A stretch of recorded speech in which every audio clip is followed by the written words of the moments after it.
sa tuktok ng isang gusaling salamin at bakal na pinakamataas sa gitna ng Makati.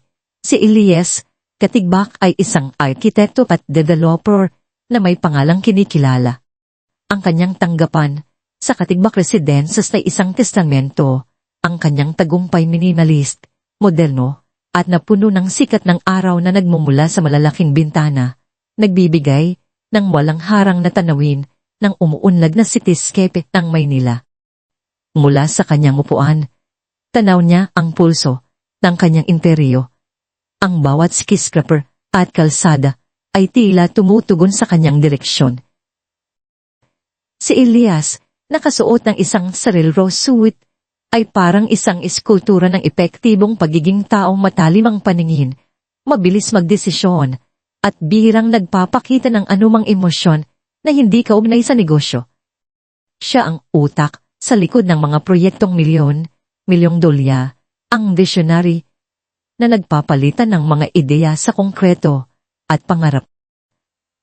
Ngunit sa likod ng pinakintab na imahe, si Elias ay isang tao na tila nakakulong sa sarili niyang ambisyon. Isang tao na nagpalit ng koneksyon sa tao para sa koneksyon sa proyekto. Ang kanyang araw ay isang walang katapusang seri ng mga pulong, awag, at pagsusuri ng blueprints. Sa bawat desisyon, bawat lagda, lalo siyang lumalayo sa anumang bagay na hindi niya kayang ipagpalit o ipuhunan. Hindi nakapagtataka na ang kanyang pakikipag-ugnayan sa kanyang 10 taong gulang na anak na si Lara ay limitado. Mahal niya si Lara, iyon ang sigurado, ngunit ang pag-ibig na iyon ay tila na ipakita sa pamamagitan ng mamahaling laruan, pribadong totoo, at isang yaya na laging naroon. Ang kanilang apartment, isang penthouse na may sariling infinity pool, ay maluwag, ngunit madalas ay tila malungkot. Madalas, pagdating ni Elias mula sa trabaho, pulog na si Lara. Ihahaplos niya ang buhok ng bata.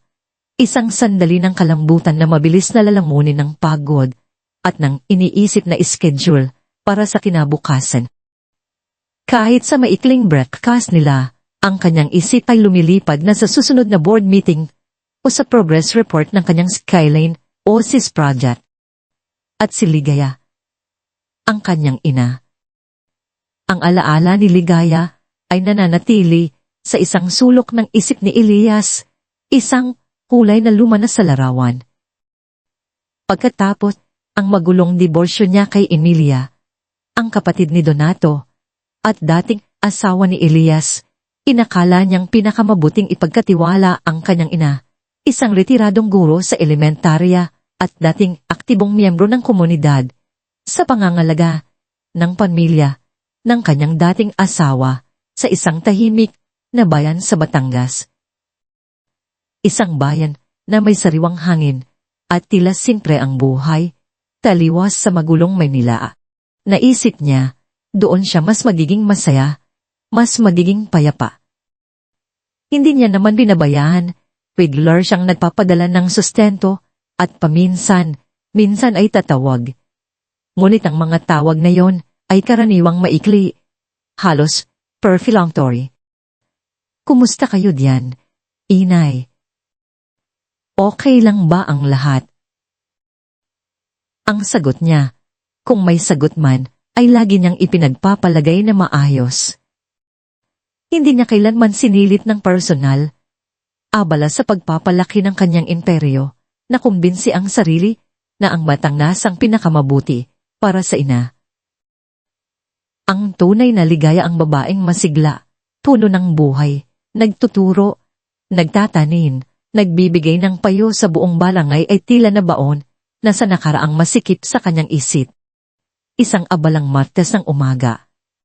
Ang buong koponan sa Katigbak Residences ay nasa full swing, naghahanda para sa isang mahalagang press conference para sa Skyline o SIS, ang pinakabagong hiyas sa korona ng kanyang kumpanya. Ang ingay ng mga keyboard, ang mga tawag sa telepono, ang malakas na pag-uusap ng mga executive lahat ay nagpapakita ng pulso ng isang matagumpay na korporasyon. Si Elias, na sumusuri sa huling draft ng kanyang talumpati, ay nakaramdam ng kagalakan, isang pamilyar na thrill sa bisperas ng isang malaking launch. Biglang lumapit si Sophie Reyes, ang kanyang personal na assistant. Si Sofia, na karaniwang kalmado at organisado, ay halatang kinakabahan, namumutla ang kanyang mukha, at ang kanyang mga mata ay nagpapakita ng matinding pag-aalala. Si Sofia ay hindi lamang isang simpleng assistant, siya ang anak ng matalit na kaibigan ni Ligaya noong kanilang kabaralan, at si Ligaya mismo ang tumulong kay Sofia na makapag-aral sa Maynila. May utang na loob at malalim na pagmamahal si Sofia kay Ligaya, isang bagay na hindi alam ni Elias na kasing lalim ng kanyang pakiramdam. Sir Elias, kailangan po nating mag-usap sandali. Mahina, ngunit mariin ang tinig ni Sofia. Umuntong, hininga si Elias, naiinis sa pagkaantala. Ngayon, Sofia, alam mong may press conference tayo sa isang oras. Importante po ito, sir. Tungkol kay Aling Ligaya. Ang pangalan ng ina niya ay nagpaundang ng kanyang paggalaw. Alinlangan siya, ngunit ang seryosong ekspresyon ni Sofia ay nagbabalas sa kanya. Ipinikit niya ang kanyang mata at sumulod sa kanya sa isang pribadong sulok, malayo sa mapanuring tingin ng kanyang mga tauhan. Ano yon, Sofia?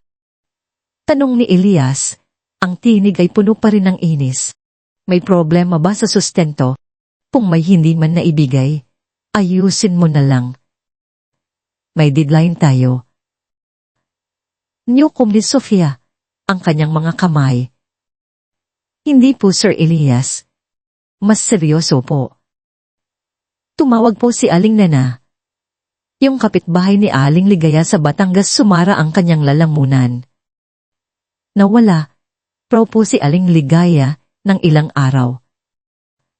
Nang makita siya, nandoon po siya sa isang kanto ng palengke, madumi, kusot ng damit, at malnutrition. Naguguluhan daw po ang isip. Biglang kumulo ang dugo ni Elias. Nawala. Malnutrition. Sofia, ano ba ang sinasabi mo? Bakit hindi ako tinawagan ni Donato? May yaya si inay, at napanatag ako na maayos ang kanyang pangangalaga.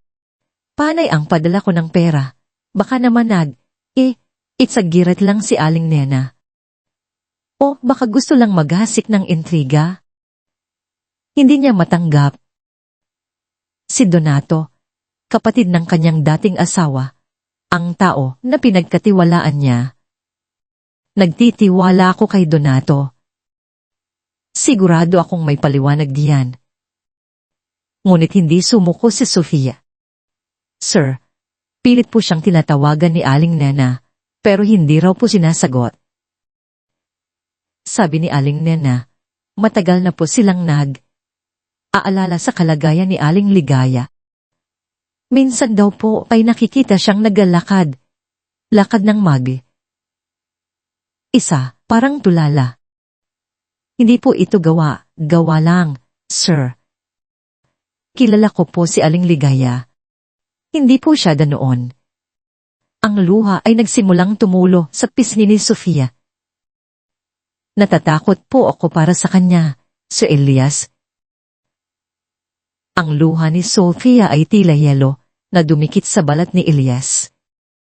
Ang kanyang inis ay dahang napalitan ng isang malamig na kaba. Ang mga salita ni Sofia ay nagpaalala sa kanya ng tunay na ligaya, ang ligaya na nag-alaga kay Sofia, ang ligaya na mahal niya. At ang pagmamahal na iyon, na matagal nang nabaon sa ilalim ng ambisyon at negosyo, ay nagsimulang gumalaw. Sa huling sandali, binawi ni Elias ang kanyang sarili. Sige, Sofia. Ayusin mo ang lahat. I-cancela mo ang press conference. May bigla ang personal na issue. Sabihin mo, ayusin na lang ang lahat ng appointments ko. Pupunta tayo sa Batangas. Ang desisyong iyon ay tila biglaan, ngunit sa loob niya, may isang tinig na matagal nang tahimik ang biglang ingay. Isang tinig na nagsasabing, kailangan niyang gawin ito. Ang paglalakbay mula sa sementadong gubat ng Maynila patungo sa Batangas ay tila isang paglalakbay pabalik sa nakaraan, pabalik sa isang buhay na matagal na niyang kinalimutan. Habang papalabas sila sa syudad, ang mga matatayog na gusali ay dahang napalitan ng mga kabukiran, palayan, at mga puno ng niyog na sumasayaw sa hangin. Ang sariwang hangin, na iba sa usok ng Maynila, ay pumasok sa bintana ng kanyang mamahaling suli, dala ang amoy ng lupa at probinsya. Ang mga tanawin ay pamilyar, ngunit tila kakaiba na ngayon, malungkot at puno ng pag-aalala. Naalala ni Elias ang kanyang pagkabata. Ang pagtakbo sa mga bukirin, ang pagdigo sa ilog, ang mga pista na puno ng kulay at tawanan. Ang kanyang ina, si Ligaya, na laging nakangiti, laging handang magkwento, laging may yakap para sa kanyang munting maya. Ngunit ang mga alaala na ito ay ngayon ay pinuno ng lumbay, ng pagsisisi. Gaano katagal na niya hindi nararamdaman ang init ng yakap ng ina? Gaano katagal na siya hindi nakapagkwentuhan ng matagal kasama ang kanyang ina? Nang marating nila ang bayan, hindi na ang maliwanag at maaliwalas na bahay ni Donato ang hinahanap ni Sofia. Sa halip, iginaya niya si Elias sa isang masikip at halos luma ng bahay malapit sa isang maingay at mabahong palengke. Ang bahay ay hindi nalalayo sa kalsada, puno ng alikabok at tila walang buhay. Hindi ito ang bahay na inilarawan ni Donato sa kanya. Hindi ang tahanan na inakala ni Elias na tinitirahan ang kanyang ina. Dito, ang tunog ng mga nagtitinda at ang amoy ng sariwang isda ay bumalot sa kanila. Pumasok sila. Tumambad kay Elias ang isang tanawin na nagpabagsak sa kanyang hininga. Sa isang sulok ng maliit na silid, nakaupo si Ligaya. Ang katawan niya ay payat na payat. Ang mga balikat ay nakakubkob at ang buhok niya ay gusot. Ang kanyang danit ay madumi at luma. Ngunit ang pinakanakakapanakit ay ang kanyang mga mata, malabo, pulala, at tila walang buhay. Hindi niya siya nakilala. Ang dating masiglang Ligaya, ang kanyang ina, na puno ng buhay, ay ngayon ay isang anino na lamang ng kanyang sarili. Para itong isang malakas na suntok sa kanyang sikmura, halos hindi siya makahinga. Inay. Pulong ni Elias, ang kanyang tinig ay nanginginig. Lumuhod siya sa harap nito. Pilit na hinahanap ang anumang pamilyar sa mga mata nito. Inay, ako po ito, si Elias. Ang anak niyo. Sinubukan niyang magsalita sa malambing na Tagalog. Ang Tagalog na ginagamit niya noong bata pa siya. Ngunit walang tugon. Tumingin lang ito sa kanya, blangko ang ekspresyon. Ang pagdadigo at pagsisisi ay bumalot kay Elias. Paano niya hinayaang mangyari ito? Paano niya naging bulag sa kalagayan ng sariling ina? Ang kanyang matatag na puso ay tila naduro sa gitna ng kanyang matinding pighati. Isang pangalan na matagal nang nakalimutan, isang pabulong na bansag na tanging sila lamang ng ina ang nakakaalam ay lumabas sa kanyang mga labi. Munting maya ng anak, inay, naaalala niyo pa ba ako? Biglang kumislap ang mga mata ni Liga. Isang napakahinang liwanag, ngunit sapat upang magpakita ng isang pahiwatig ng pagkilala. Dahan, Dahan, pilit na iniabot nito ang kanyang payat na kamay patungo kay Elias. Isang halos hindi marinig na bulong ang lumabas sa kanyang bibig, munting maya. Sa sandaling iyon, tila gumuho ang buong mundo ni Elias. Ang lahat ng kanyang pagkabahala sa negosyo, ang kanyang ambisyon, ang kanyang pagkamakasarili, ay tila nawala. Ang kanyang puso ay nabasag. Ngunit kasabay nito, isang apoy ng galit ang sumiklab galit sa kanyang sarili. Galit kay Donato, at isang umapaw na pagmamahal sa kanyang ina na matagal nang nakabaon. Walang pag-aatubiliktahan. Dahan niyang binuhat ang kanyang ina sa kanyang mga bisig. Ang pakiramdam ng kapayatan nito ay tila isang matalim na paalala ng kanyang kapabayaan. Inay, aalis na tayo dito, mahina niyang bulong. Sa mismong sadaling iyon, bumukas ang pinto. Si Donato Valenzuela, nakasuot ng isang formal na polo shirt at may kunwari pag-aalala sa muka, ay biglang pumasok. Elias. Ano nang nangyayari dito? Bakit ka narito? Bakit mo naman binubuhat si Tita Ligaya? Ang tinig niya ay tila puno ng pagkabigla, ngunit mayroong isang bagay sa kanyang mga mata. Isang mabilis na kislap ng pagkalkula na hindi nakatakas sa matalas na paningin ni Elias. May sakit siya. Alam mo naman yan. Dapat ay nagpapahinga siya. Sakit. Ito ba ang tawag mo sa pangangalaga, Donato? Marahas na tanong ni Elias. Ang kanyang boses ay nanginginig sa galit. Look at her. Tignan mo ang ginawa mo sa kanya. Iginya ni Elias si Ligaya sa kotse. Hindi pinansin ang mga salita ni Donato. Ang tanging nasa isip niya ay ilayo ang kanyang ina sa impyernong iyon. Ang kanyang pamilya, ang kanyang sarili, ang kanyang lahat ay narito, sa payat na katawan ng kanyang ina. Dali niyang dinala si Ligaya sa pinakamalapit na ospital sa Batangas. Kinumpirma ng mga doktor ang matinding malnutrisyon at pagbagsak ng kanyang mental na kalusugan dahil sa kakulangan ng pangangalaga. Ang mga salitang senile dementia at severe neglect ay tila matalim na punyal na bumaon sa puso ni Elias. Ang pagkabingi niya sa katotohanan ay ngayon ay nagkaroon ng mapait na bunga. Pagkatapos matiyak na ang kanyang ina ay nasa maayos na pangangalaga sa ospital, bumalik si Elias upang harapin si Donato. Sa bahay ni Donato, nang mayon ay tila mas lalong nagpapakita ng kalayawan. Matatag na humarap si Elias. Si Donato Valenzuela, isang lokal na negosyante na may matalinong pag-iisip at maayos na panlabas, ay agad na pinasinungalingan ang lahat ng responsibilidad.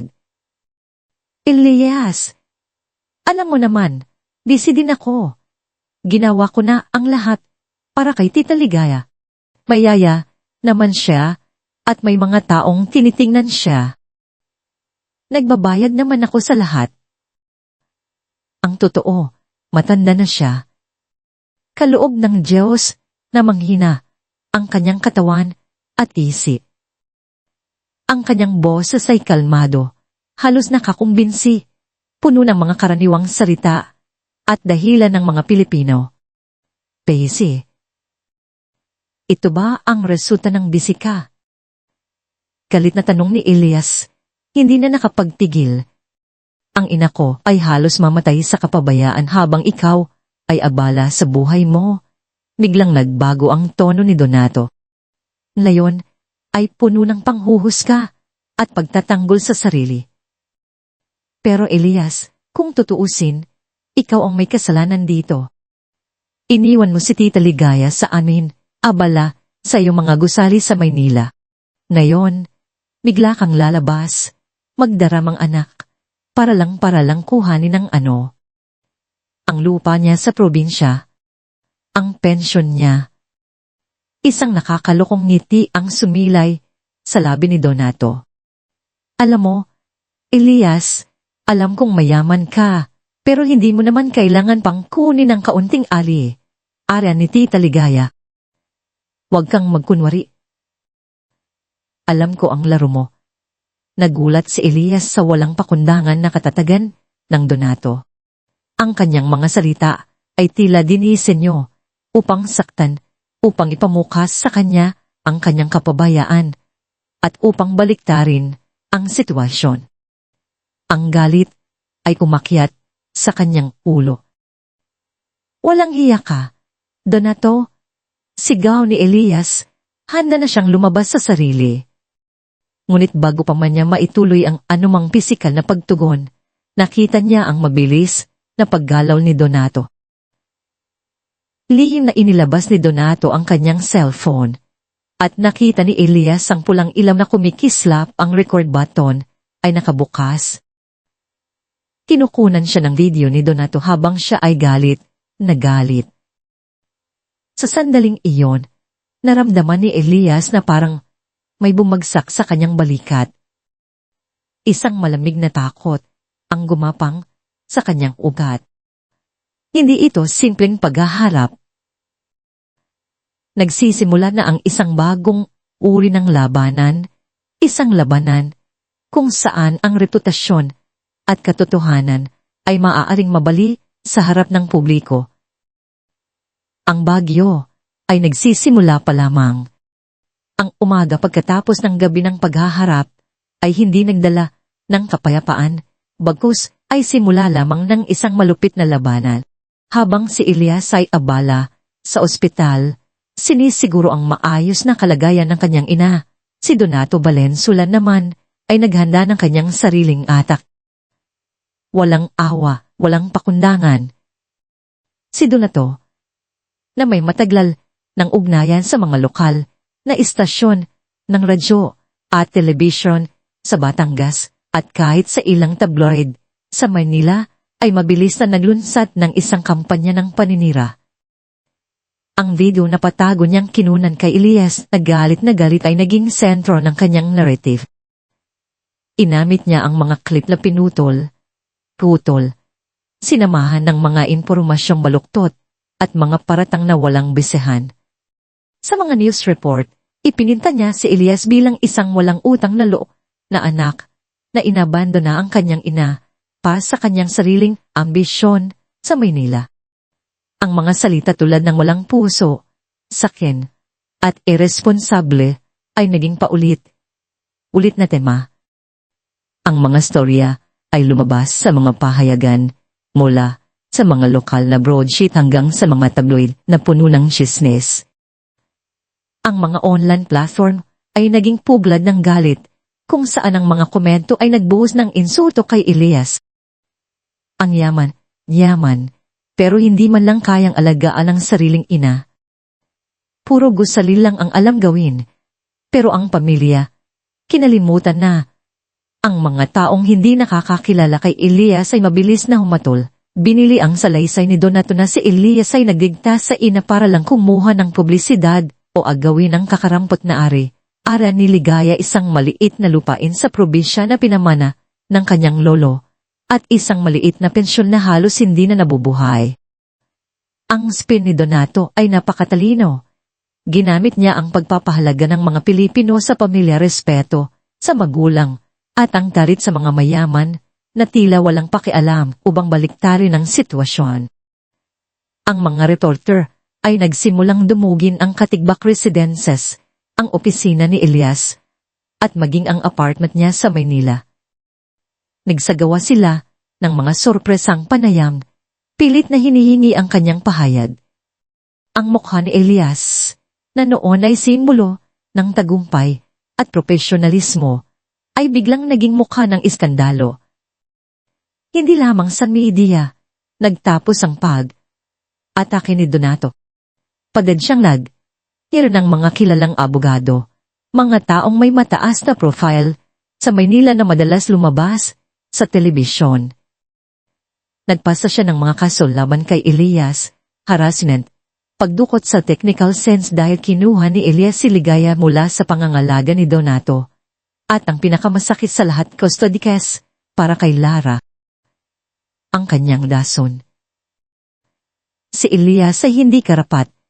Dapat, sa moral at emosyonal na alagaan, ang sariling anak dahil sa kanyang kapabayaan sa ina.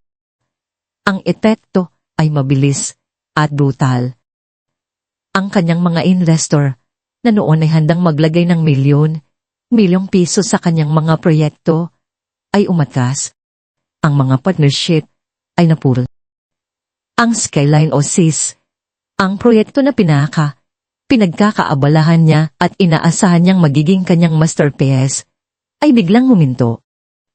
Ang Katigbak Residences ng kanyang imperyo ay bumagsak sa krisis. Si Elias ay pansamantalang tinanggalan ng kontrol sa sarili niyang kumpanya.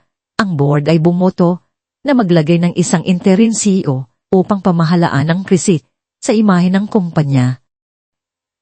Ngunit ang pinakamatinding dagok, ang suntok na halos nagpabagsak kay Elias, ay nang makita niya si Lara sa telebisyon. Si Lara, ang kanyang 10 taong gulang na anak na noon, ay may mga matamis na ngiti, ay nakatayo sa tabi ni Donato, na may mukhang puno ng pag-aalala. Sa likod ng kamera ay naroon din si Emilia, ang kanyang dating asawa, at kapatid ni Donato, na may mga matang tila nalilito, ngunit sumusunod sa mga sinasabi ng kapatid. Si Lara na malinaw, na minanipula at pinilit ni Donato, ay nagsalita sa harap ng kamera. Hindi po ako masyadong nakakasama ni Papa. Palagi po siyang busy, mahina, at may takot na sabi ni Lara. Ang kanyang mga mata ay tila naghahanap ng suporta kay Donato. Si Tito Donato po ang laging nag-aalaga sa amin ni Lola Ligaya.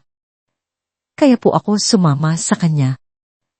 Ang bawat salita ni Lara ay tila isang matalim na kutsilyo na bumaon sa puso ni Elias. Ang pagtataksil ng kanyang sariling anak na pinilit na gawin ito ng isang taong dapat sana at kaalyado niya, ay nagdulot sa kanya ng matinding sakit na mas higit pa sa anumang pinsala sa kanyang negosyo o reputasyon. Niyakap ni Donato si Lara. Ipinapakita sa kanila ang imahe ng isang mabuting kiluhin na nagpoprotekta sa kanyang pamangkin mula sa abusadong ama.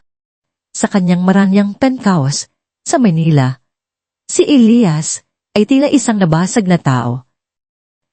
Ang maluluwag na silid, ang mga modernong kasangkapan, ang tanawin ng syudad na noon ay simbolo ng kanyang tagumpay, ay ngayon ay tila nagiging isang malaking kulungan. Hindi siya lumalabas. Hinayaan niya ang kanyang sarili na lunurin ng kalungkutan, pagsisisi, at galit. Tinitigan niya ang kanyang ina, si Ligaya, na nasa kanyang kama, malalim pa rin ang pagkalito sa kanyang mga mata. Ngunit ngayon ay mayaya na inarkila ni Sofia, na matiyagang aalaga sa kanya. Ang kanyang pagsisisi ay napakabigat. Paano niya hinayaang mangyari ito? Paano niya naging bulag sa kalagayan ng kanyang ina? Ang kanyang inis sa sarili ay umabot sa sukdo, at ang galit kay Donato ay parang isang apoy na unti-unting lumalaki sa kanyang puso. Pakiramdam niya ay wala siyang magawa. Ang dating makapangyarihang Elias, Katigbak, ay ngayon ay isang kaluluwang nawawala.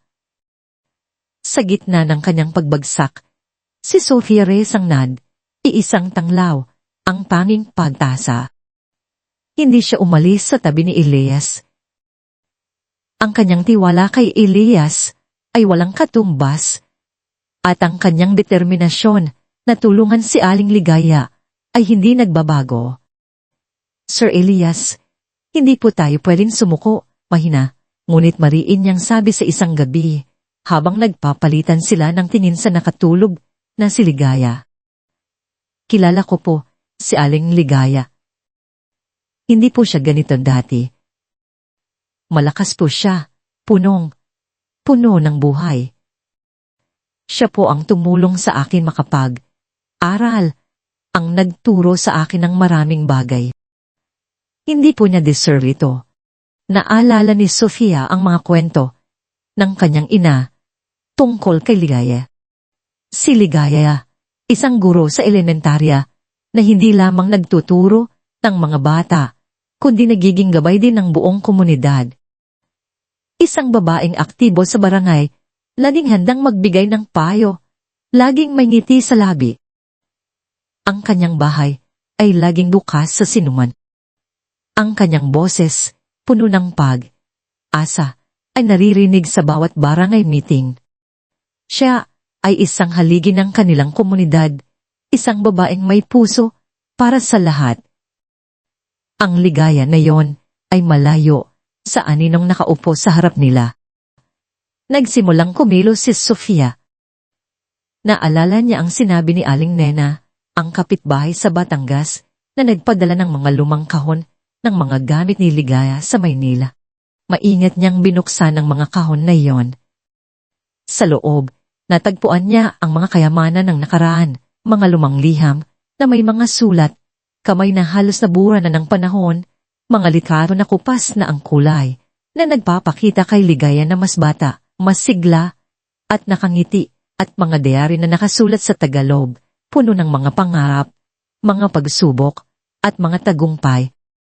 Ang bawat pahina, bawat larawan, ay nagpapakita ng isang babaeng puno ng determinasyon at katatagan, ang tunay na ligaya.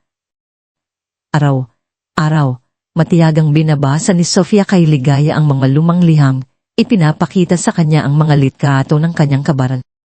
Aling Ligaya, tingnan niyo po. Ito po si Aling Nena, kaibigan niyo po. Naaalala niyo pa po ba? Sa una, walang tugon. Ang mga mata ni Ligaya ay nananatiling malabo, blangko. Ngunit hindi sumuko si Sofia. Nagbasa siya ng mga sipi mula sa diary ni Ligaya, mga kwento tungkol sa kanyang pagtuturo, sa kanyang mga estudyante, sa kanyang ibig sa pagtatanim ng sambagita. Dahan, unti, nagsimulang magbago ang mga bagay.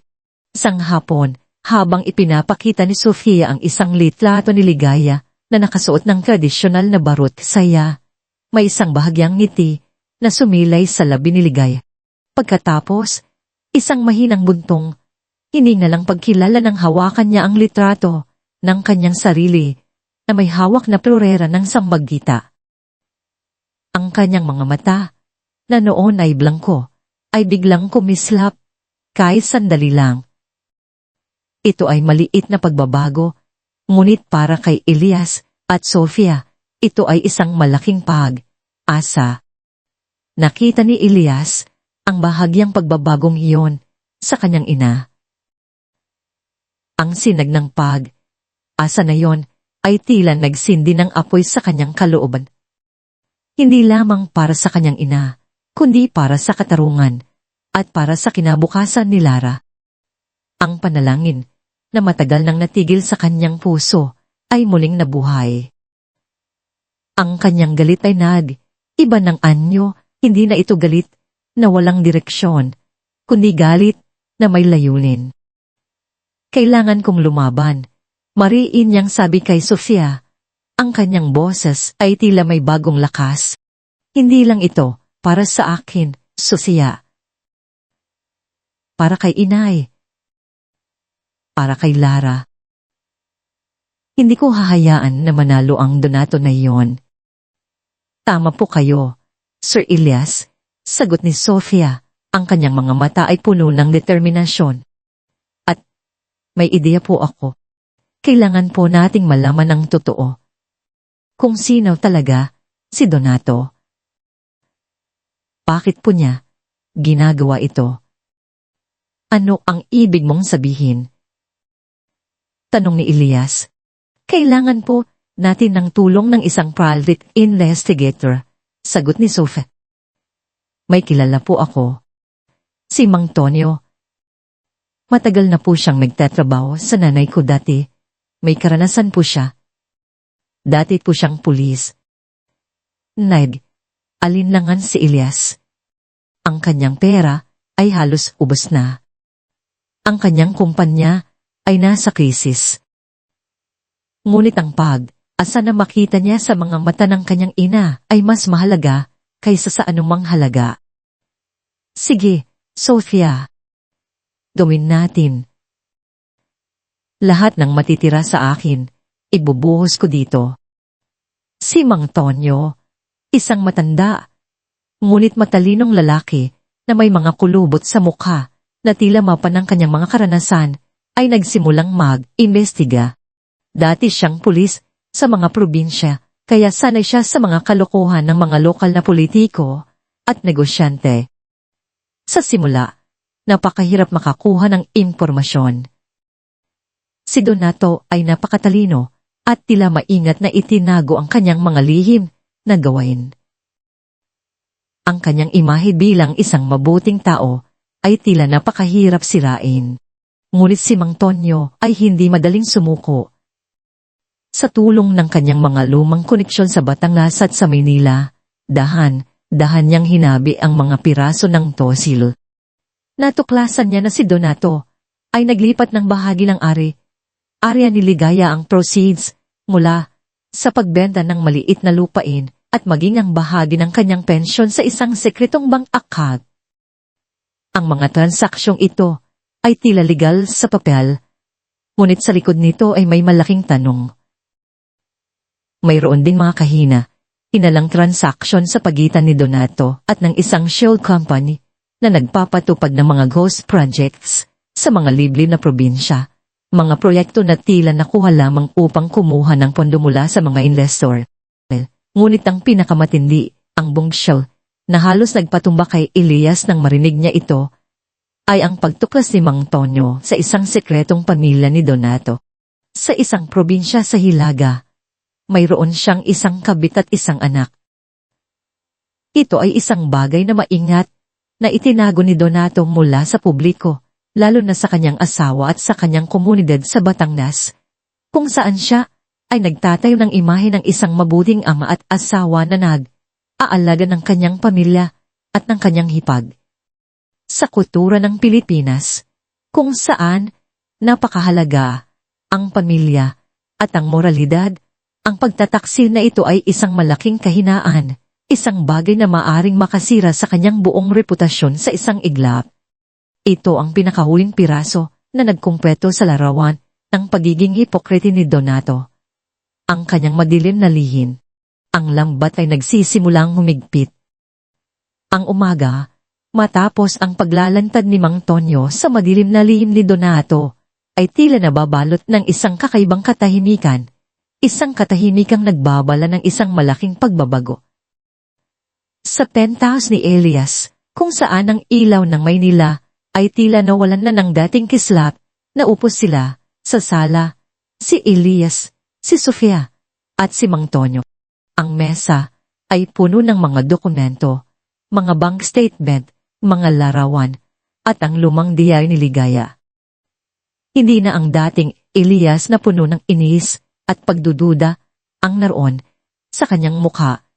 Nakaukit ang isang matalim na determinasyon, ang mga mata ay aapos sa galit ngunit may kasamang lamig ng kalkulasyon.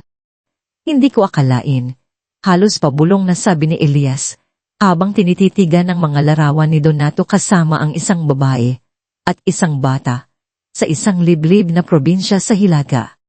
Poong akala ko, kilala ko siya. Kapatid ng asawa ko. Pinagkatiwalaan ko. Nilahad ni Mang Tonyo ang huling pilaso ng puso.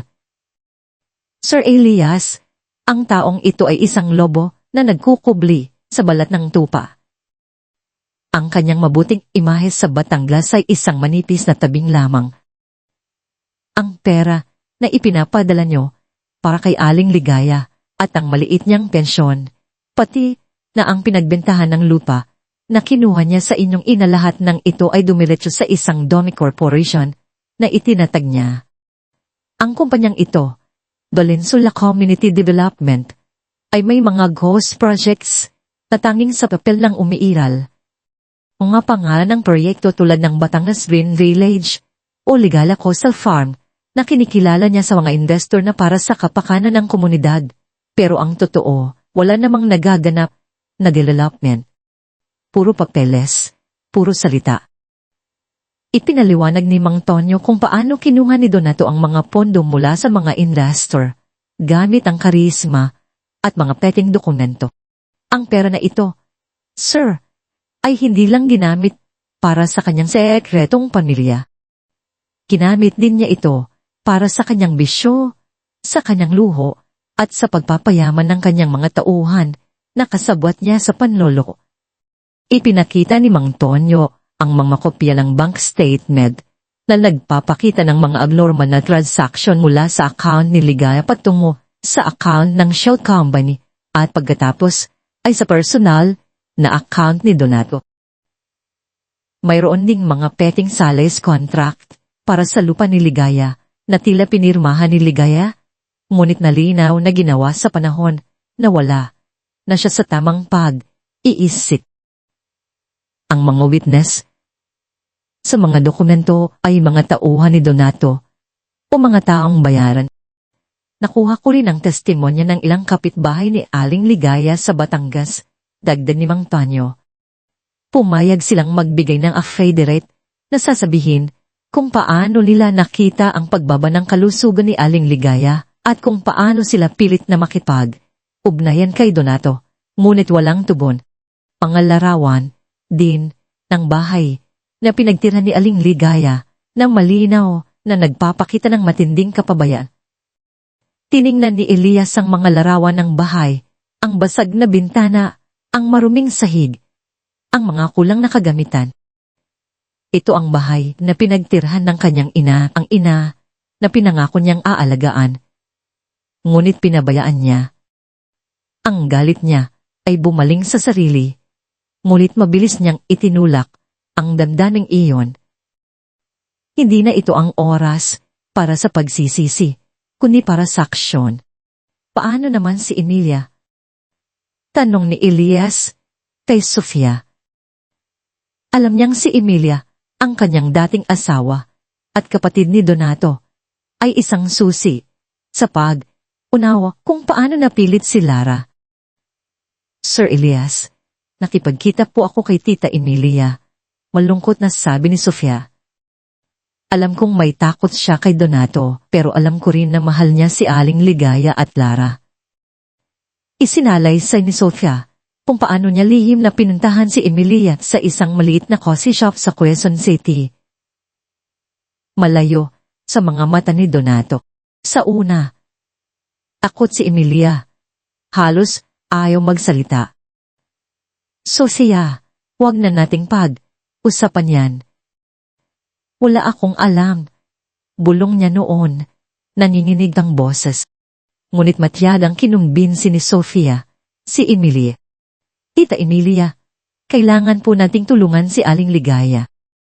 Si Lara po, kailangan din niya ng tulong. Alam ko po na alam niyo ang totoo. Ipinakita ni Sofia kay Emilia ang mga lumang larawan ni Ligaya, ang mga liham na nagpapakita ng pagmamahal ni Ligaya sa kanyang pamilya, kahit sa pamilya ni Emilia. Nakita ni Emilia ang kanyang sarili sa mga litrato. Nakangiti kasama si Ligaya, at sa wakas, pumili siya. Sa pagitan ng mga hikbi, ikinuwento niya ang lahat. Oh, Sofia, oo, pinilit niya si Lara. Sinabi niya kay Lara na masama ang papa niya, na inabandon na kami. Sinabi niya na kailangan niyang sabihin sa tiri na masama ang papa niya para hindi siya kunin ni Elias. Takot na takot si Lara. Sofia. Natakot si Donato na baka mawalan siya ng kontrol sa pera ni Tita Ligaya, kaya ginawa niya lahat para masira si Elias. Ikinuwento ni Emilia kung paano binantaan ni Donato ang kanyang pamilya, kung paano siya ginipit upang sumunod sa bawat utos nito. Kahit ako, Sofia, takot ako sa kanya. Ginawa niya ang lahat para ako'y manahimik. Ang akala niya, wala akong magagawa. Ang akala niya, walang makakabisto sa kanya. Pero ang totoo, pagod na ako sa kanyang mga kasinungalingan. Pagod na akong makita si Tita Ligaya na nagdurusa at si Lara na ginagamit niya. Lihim na ni record ni Sofia ang buong uusap nila ni Emilia gamit ang kanyang cellphone na nakalagay sa kanyang bulsa. Ito ang pinakamatibay na ebidensya, isang pagtatapat mula sa loob ng pamilya mismo na naglalantad sa pagmamanipula ni Donato kay Lara at ang kanyang pagpapabaya kay Ligaya. Nang marinig ni Elias ang audio recording, ang kanyang puso ay nabasag sa galit at bighati. Ang bawat salita ni Emilia ay isang saksak, lalo na ang tungkol sa paggamit kay Lara. Ngunit kasabay nito, isang malamig na pagtitiyak ang dumating sa kanya. Panahon na. Ang araw ng huling paghaharap ay dumating na.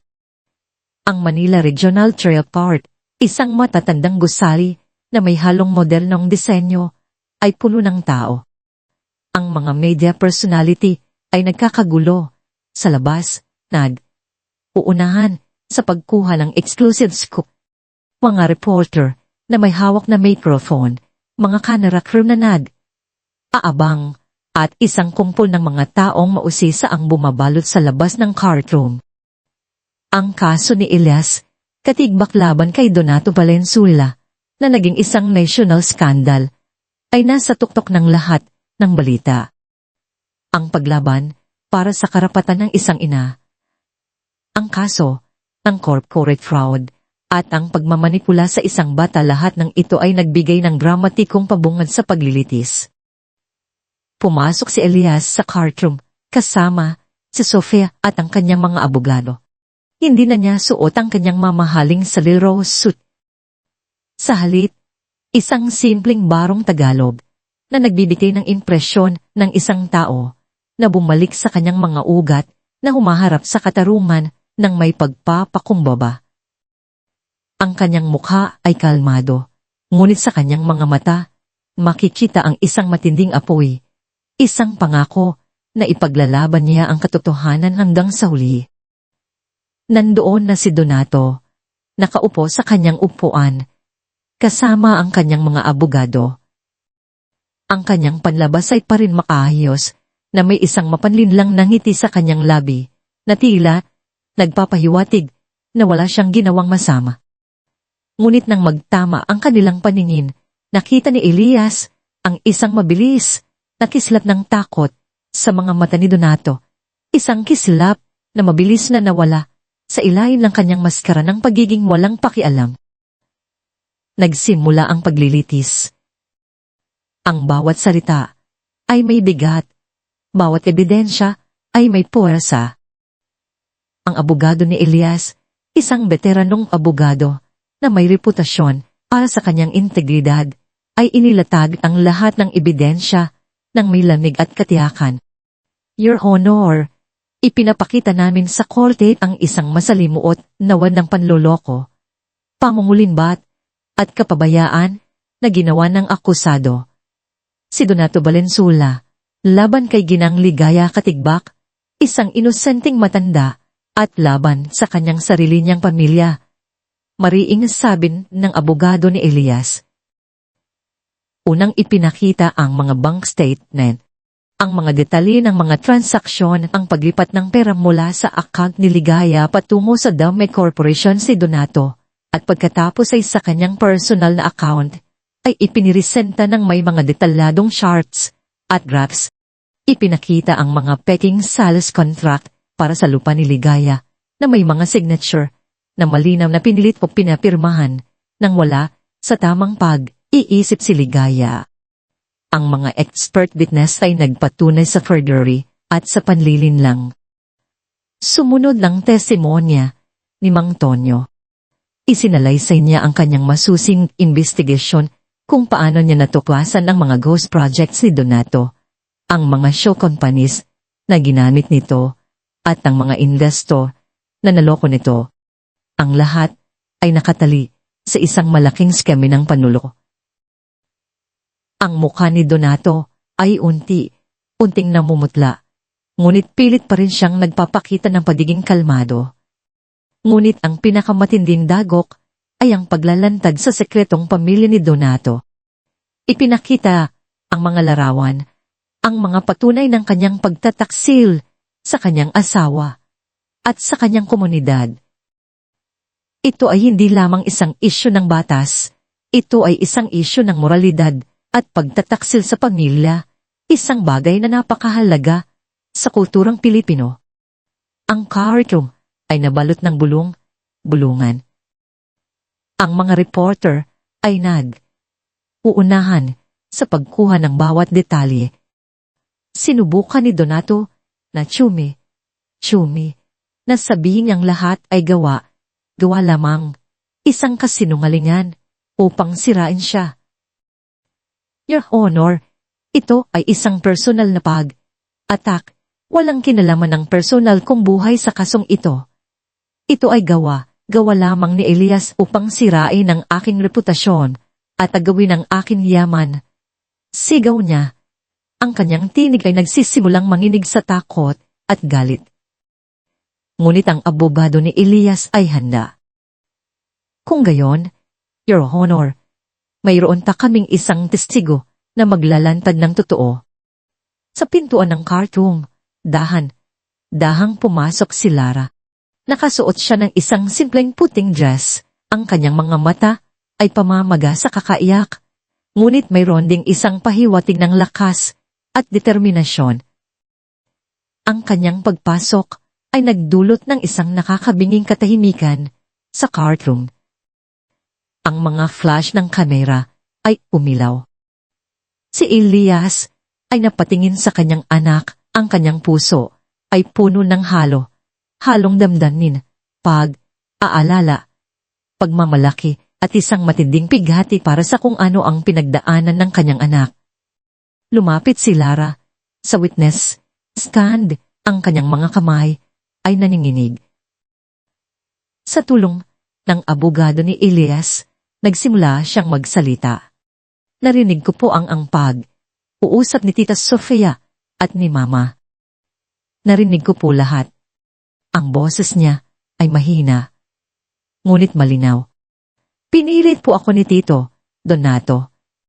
Sinabi niya po sa akin na kung hindi ko sasabihin sa na masama si Papa, kukunin po ako ni Papa at hindi na kami magkikita ni Lola Ligaya at ni Mama. Natakot po ako.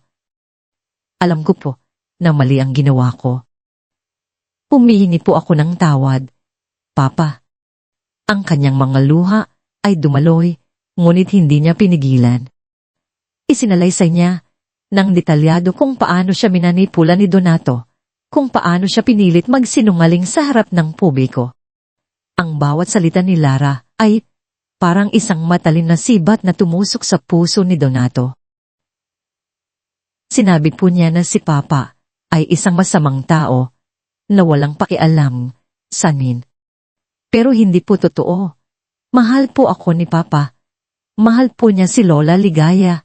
Ang kanyang boses ay naging mas matatag habang patuloy siyang nagsasalita. Ang kanyang pagkadismaya at galit kay Donato ay malinaw.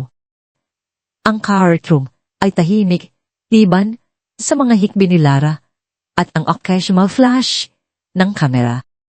Niyakap ni Sofia si Emilia nang ngayon ay umiiyak na rin marahil sa paghina ng kapit ng kanyang kapatid. Hindi na nakayanan ni Donato. Tumayo siya, ang kanyang mukha ay namumula sa galit. Nagsisinungaling ka. Bata, minanipula ka nila, huwag kang maniwala sa kanila. Sigaw niya, pilit na pinitigilan ang kanyang sarili na sugurin si Lara. Ngunit huli na ang lahat. Ang kanyang maskara ay tuluyan ng nabasad. Ang hukom, matapos marinig ang lahat ng ebidensya at ang emosyonal na testimonya ni Lara, ay naglabas ng desisyon. Sa liwanag ng mga ebidensyang ipinresenta at sa testimonya ng bata, si Donato Valenzuela ay napatunayang nagkasala ng panluloko, pangungulimbat ng arian, kapabayaan sa matanda, at pagmamanipula sa isang menor de edad. Agad na inaresto si Donato Valenzuela sa loob ng courtroom. Ang kanyang mga pagtutol at protesta ay wala ng kabuluhan. Si Elias ay pinawalang sala. Nabawi niya ang kanyang karapatan sa pag-aalaga kay Lara at ang kontrol sa kanyang kumpanya. Ang mga reporter ay uunahan sa pagkuha ng pahayan mula kay Elias na ngayon ay muling naging bida, ngunit hindi na sa parehong dahilan. Pagkatapos ng matinding laban, si Elias ay hindi na ang dating Elias.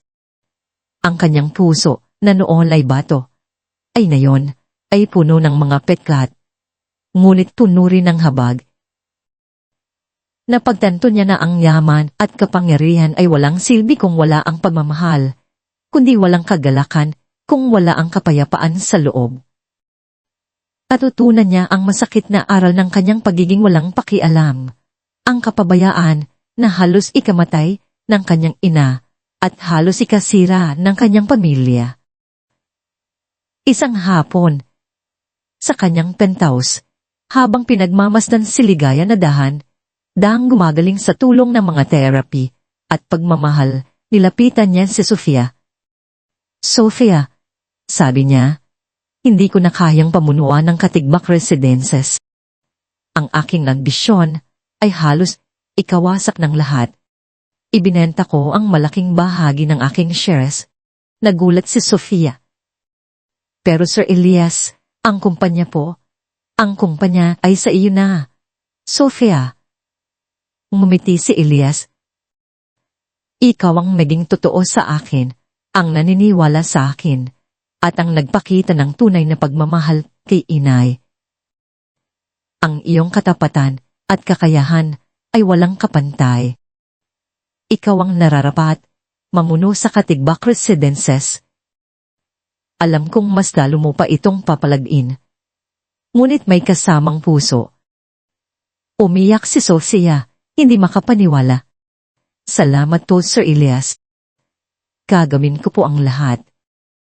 Sa mga natira niyang pera at sa tulong ng ilang mga pilantropo na nagkaroon ng inspirasyon sa kanyang kwento, itinatag ni Elias ang Bahay Ligaya, ang bahay ng kagalakan, isang foundation at isang sentro para sa mga matatanda na inabandona o may mahirap na kalagayan. Pinangalanan niya ito sa kanyang ina bilang isang paalala ng kanyang muling pagsilang at ng kanyang panata na hindi na muling hahayaan ang sinuman na makaranas ng kapabayaan. Ang Bahay Ligaya ay hindi lamang isang simpleng institusyon. Ito ay isang tahanan.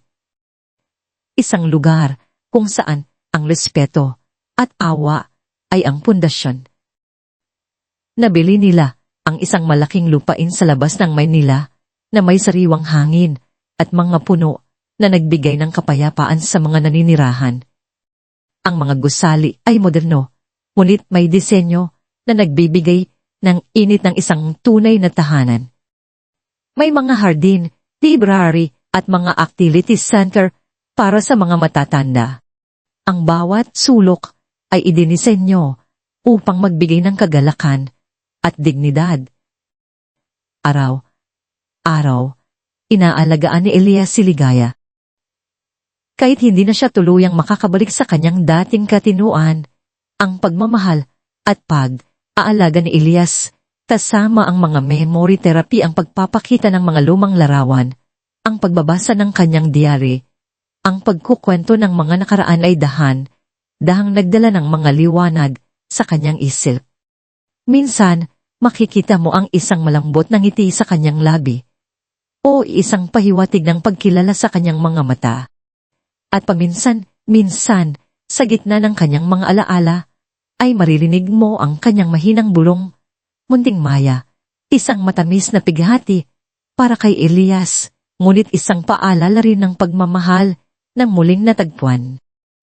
Ang relasyon nina Elias at Lara ay mas naging malalim at makabuluhan.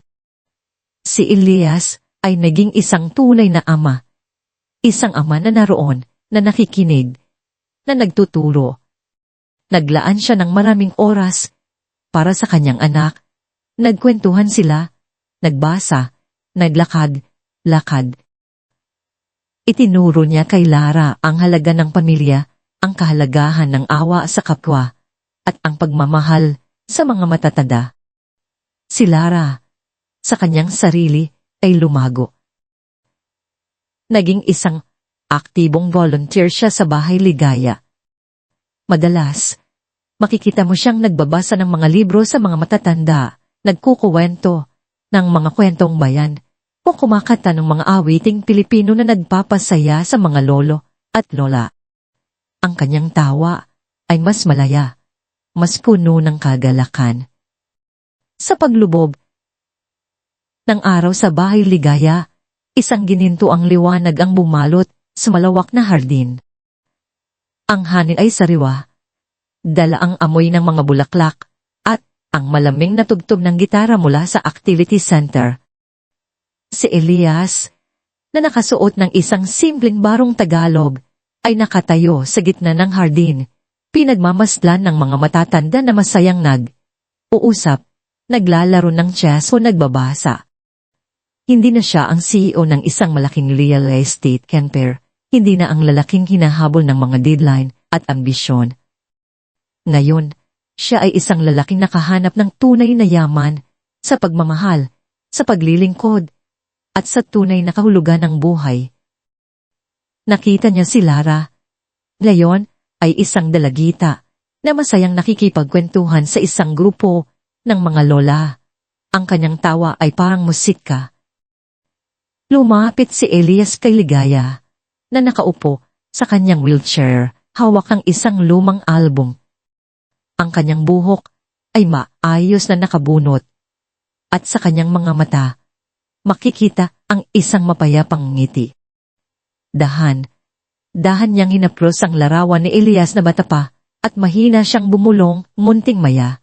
Isang liwanag ang kumislap sa kanyang mga mata, isang pahiwatig na sa loob ng kanyang kalituhan, natatandaan pa rin niya ang kanyang pinakamamahal na anak.